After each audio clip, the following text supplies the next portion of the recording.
Chapter 22. Alexey Alexandrovitch had forgotten the Countess Lydia Ivanovna, but she had not forgotten him. At the bitterest moment of his lonely despair, she came to him, and without waiting to be announced, walked straight into his study. She found him as he was sitting with his head in both hands. "I disobeyed orders," she said, walking in with rapid steps and breathing hard with excitement and rapid exercise. "I have heard all. Alexey Alexandrovitch, dear friend," she went on, warmly squeezing his hand in both of hers and gazing with her fine pensive eyes into his. Alexey Alexandrovitch, frowning, got up and, disengaging his hand, moved a chair for her. "Won't you sit down, Countess? I'm seeing no one because I'm unwell, Countess," he said, and his lips twitched. "Dear friend," repeated Countess Lydia Ivanovna, never taking her eyes off his, and suddenly her eyebrows rose at the inner corners, describing a triangle on her forehead. Her ugly yellow face became still uglier, but Alexey Alexandrovitch felt that she was sorry for him and was preparing to cry. And he, too, was softened. He snatched her plump hand and proceeded to kiss it. "Dear friend," she said, in a voice breaking with emotion, "you ought not to give way to grief. Your sorrow is a great one, but you ought to find consolation." "I am crushed. I am annihilated. I am no longer a man," said Alexey Alexandrovitch, letting go her hand, but still gazing into her brimming eyes. "My position is so awful because I can find nowhere. I cannot find strength within me to support me." "You will find support. Seek it. Not in me, though I beseech you to believe in my friendship," she said with a sigh. "Our support is love, that love that he has vouchsafed us. His burden is light," she said, with the look of ecstasy Alexey Alexandrovitch knew so well. "He will be your support." Although there was in these words a flavor of that sentimental emotion at her own lofty feelings, and that new mystical fervor which had lately gained ground in Petersburg, and which seemed to Alexey Alexandrovitch disproportionate, still it was pleasant to him to hear this. I am weak. I am crushed. I foresaw nothing, and now I understand nothing." "My dear friend," repeated Lydia Ivanovna. "It's not the loss of what I have not now. It's not that," pursued Alexey Alexandrovitch. "I do not grieve for that, but I cannot help feeling humiliated before other people for the position I am placed in. It is wrong, but I can't help it. I can't help it." "Not you it was performed that noble act of forgiveness at which I was moved to ecstasy, and everyone else too, but he working within your heart," said Countess Lydia Ivanovna, raising her eyes rapturously. "And so you cannot be ashamed of your act." Alexey Alexandrovitch knitted his brows, and crooking his hands, he cracked his fingers. "One must know all the facts," he said in his thin voice. "A man's strength has its limits, Countess, and I have reached my limits. The whole day I have had to be making arrangements about household matters arising," he emphasized the word arising, "from my new solitary position. The servants, the governess, the accounts. These pinpricks have stabbed me to the heart, and I have not the strength to bear it. At dinner yesterday I was almost getting up from the table. I could not bear the way my son looked at me. He did not ask me the meaning of it all, but he wanted to ask, and I could not bear the look in his eyes. He was afraid to look at me, but that is not all. Alexey Alexandrovitch would have referred to the bill that had been brought him, but his voice shook, and he stopped suddenly. That bill on blue paper, for a hat and ribbons, he could not recall without a rush of self-pity. "I understand, dear friend," said Lydia Ivanovna. "I understand it all. Comfort you will find not in me, though I have come only to aid you if I can.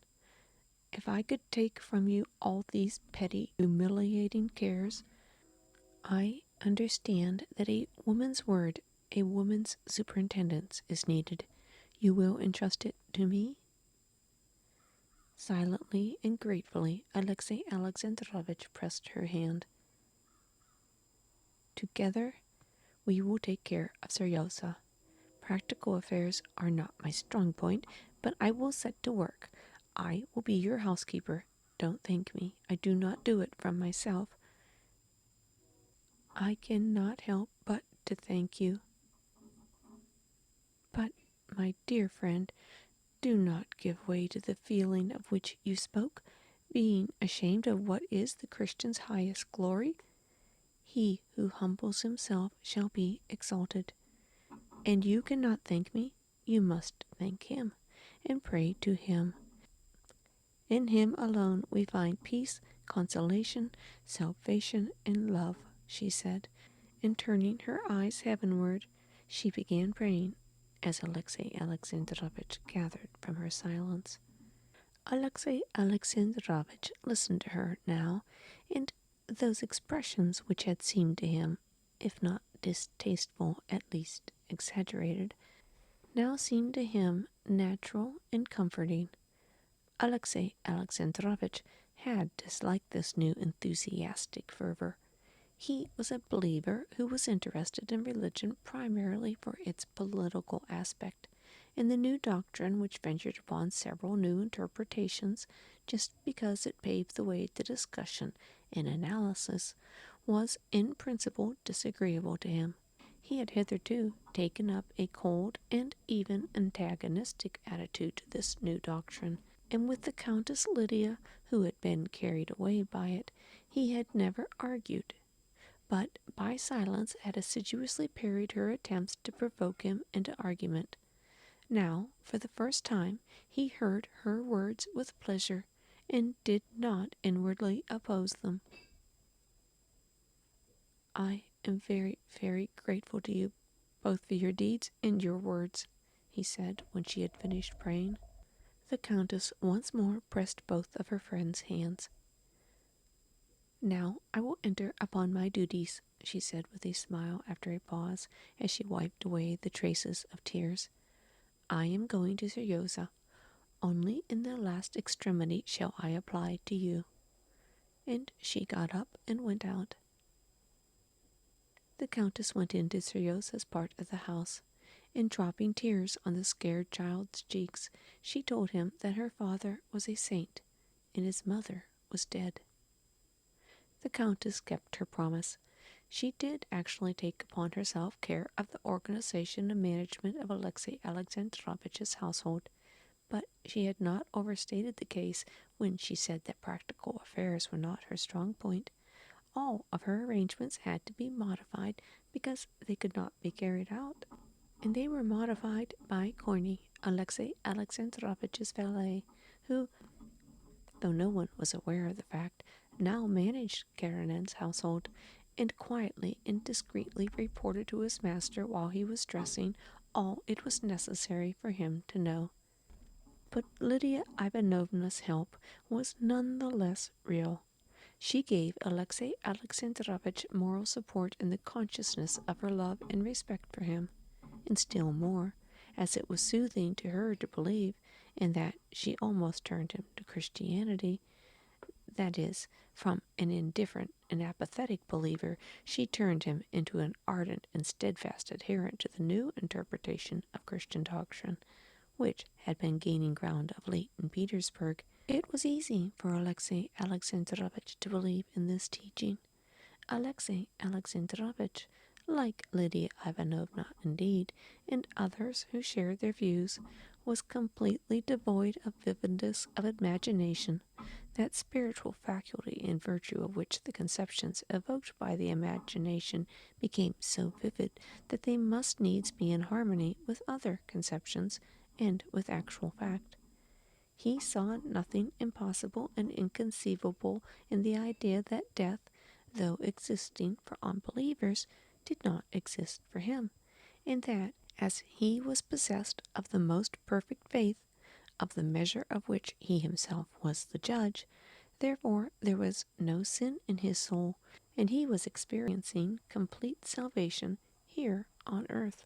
It is true that the erroneousness and shallowness of this conception of his faith was dimly perceptible to Alexey Alexandrovitch, and he knew that when, without the slightest idea that his forgiveness was the action of a higher power, he had surrendered directly to the feeling of forgiveness, he had felt more happiness than now when he was thinking every instant that Christ was in his heart, and that in signing official papers he was doing his will. But for Alexey Alexandrovitch it was a necessity to think in that way. It was such a necessity for him in his humiliation to have some elevated standpoint, however imaginary, from which, looked down upon by all, he could look down on others, that he clung as to his one salvation, to this delusion of salvation.